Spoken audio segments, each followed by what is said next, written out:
మొన్న రాత్రి కురిసిన వానకు పట్నం మొత్తం ఆగమాగమైంది. జనాలు మస్తు అవస్థలు పడ్డరు. చాలా తిప్పలైందని చెప్పుకున్నాం కదా.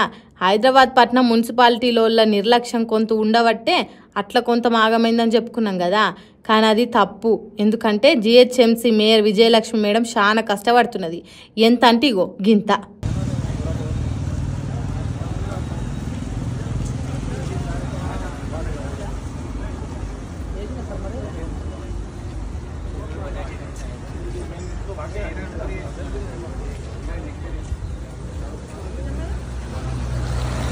చూసిండ్రా ఎట్లా కష్టపడుతున్నదో. హైదరాబాద్లో ఉన్న బ్యూటీ పార్లర్లో ఓపెనింగ్ కోసం పోయి పట్నం జనాల తిప్పల తీర్చడానికి మస్తు కష్టం చేస్తున్నది.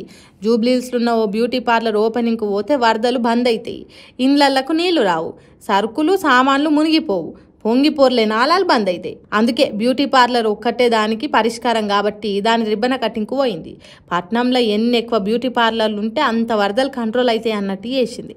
మరి లేకుంటేంది, ఓ దిక్కు వరదలల్లో చిక్కుకొని జనాలు గజ గజ వణుకుతుంటే వాళ్ళ దగ్గరికి పోయి మంచి షెడ్ ఆడుచుకొని వాళ్ళకి అండగుంటామని మాట ఇయ్యలే. కానీ ఇట్లా బ్యూటీ పార్లర్లో ఓపెనింగ్లకు ఓవడైందని తిడుతుర్రు పట్నం పబ్లిక్.